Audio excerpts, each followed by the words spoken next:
सभी बच्चों को नमस्कार। हम बात कर रहे हैं सिंगेज कैलकुलस की, जिसके चैप्टर 3 डिफरेंशिएशन की बात हो रही है, जिसकी कंसेप्ट एप्लीकेशन एक्सरसाइज 3.4 की हम बात कर रहे हैं। तो देखते हैं उसका नेक्स्ट क्वेश्चन। देखिए इसका फर्स्ट क्वेश्चन क्या कहता है।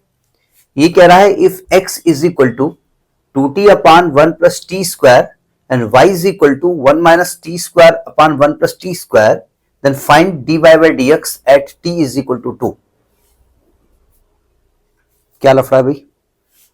देखिए ये तो क्लियर हो गया कि हमको dy by dx निकालना है, क्योंकि जनरली हम जानते हैं अगर dy by dx निकालना होता है तो y को x का फंक्शन होना चाहिए, y की वैल्यू x के टर्म में होनी चाहिए, ये मतलब फंक्शन का मतलब है। लेकिन हो ये रहा है x तो t का फंक्शन है, यानी t के टर्म में है, और y भी t का फंक्शन है। और जनरली हमने पढ़ा है कि अगर x के रेस्पेक्ट में किसी को डिफरेंशिएट करना है और वो x का फंक्शन नहीं है तो उसका डेरिवेटिव 0 होता है, उसको कांस्टेंट मानते हैं। लेकिन चूंकि x t का रिश्तेदार है, y भी t का रिश्तेदार है, तो इनडायरेक्टली क्या मैं कह सकता हूं कि x और y रिश्तेदार कहीं ना कहीं से होंगे ही होंगे। तो आपको साफ साफ दिख रहा है ये पैरामेट्रिक फॉर्म का कुछ कंसेप्ट है, कुछ नहीं है ही है। तो क्या तरीका होता है, पहले x को t के रेस्पेक्ट में डिफरेंशिएट करेंगे dx बाई dt, फिर y को t के रेस्पेक्ट में करेंगे dy बाई dt, फिर दोनों को डिवाइड करेंगे। ये तो मेथड था ना। तो शुरू हो जाओ। Differentiating equation 1 and 2 with respect to t। देखो पहले हम dx बाई dt निकालते हैं। साफ साफ दिख रहा है यहां पर डिवीजन रूल होता है। क्या होता है formula, denominator 1 plus t square into numerator का जब डिफरेंशिएशन करेंगे तो 2 आएगा, माइनस न्यूमरेटर इंटू डिनोमिनेटर करेंगे तो 1 का 0 होगा और टी स्क्वायर का 2t हो जाएगा अपान डिनोमिनेटर का होल स्क्वायर, यानी 1 प्लस टी स्क्वायर का होल स्क्वायर। इसको कैलकुलेट करेंगे तो आएगा 2 कॉमन ले लिया जाए, खोल दो bracket, 2 plus 2t square minus 4t square upon 1 plus t square का होल स्क्वायर। तो 2 माइनस 2t स्क्वायर आएगा, तो 2 कॉमन लेंगे तो आएगा 1 minus t square upon 1 plus t square का होल स्क्वायर। तो ये तो आपका आया dx बाई dt की वैल्यू। समझ में बात नहीं आई, इसको ऊपर लिख लेते हैं क्योंकि हमको जरूरत पड़ेगी, बोर्ड की मजबूरी है कि उसकी कुछ जगह लिमिटेड है। dx by dt is equal to 2 common लिया, 1 minus t square upon 1 plus t square का होल स्क्वायर। अब क्योंकि y भी t का फंक्शन है तो y को भी t के रेस्पेक्ट में डिफरेंशिएट कर दिया जाए।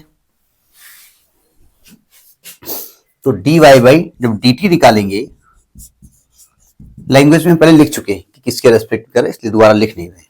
तो डिनोमिनेटर होगा 1 माइनस 1 प्लस टी स्क्वायर, जब न्यूमरेटर का करेंगे तो 1 का 0 माइनस टी स्क्वायर का 2t minus numerator 1 minus t square, और डिनोमिनेटर करेंगे तो 2t आएगा अपान डिनोमिनेटर का होल स्क्वायर। अब ब्रैकेट खोल दिया जाए। देखो ऐसा करते हैं, 2t यहां से और 2t यहां से कॉमन है, ले लेते हैं, ठीक है। तो 2t कॉमन ले लिया है ना, माइनस यहां भी है माइनस यहां भी, अरे नहीं ठीक है 2t कॉमन लो। देखो अंदर क्या बचेगा, माइनस अंदर जाएगा तो माइनस का 1 माइनस का टी स्क्वायर, फिर माइनस जाएगा अंदर, माइनस का 1 और प्लस का T square upon 1 plus t square का होल स्क्वायर, है ना।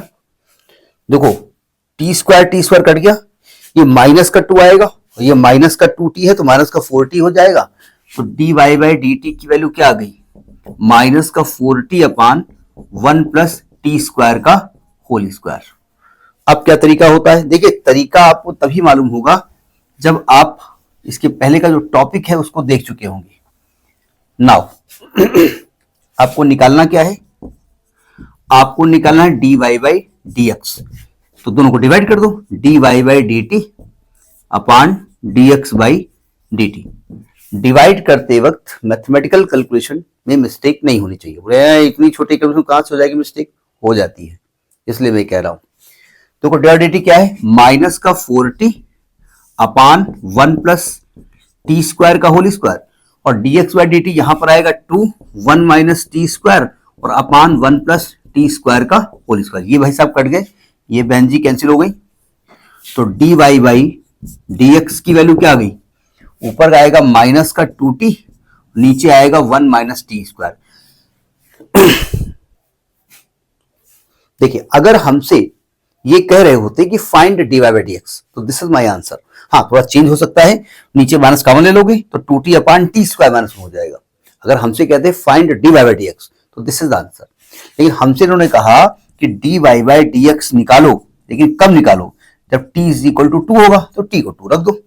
तो माइनस का 4 अपान 1 माइनस 4, तो माइनस का 3 यानी 4 बाई 3 इज योर आंसर। एक बार आंसर टैली कर लेते हैं।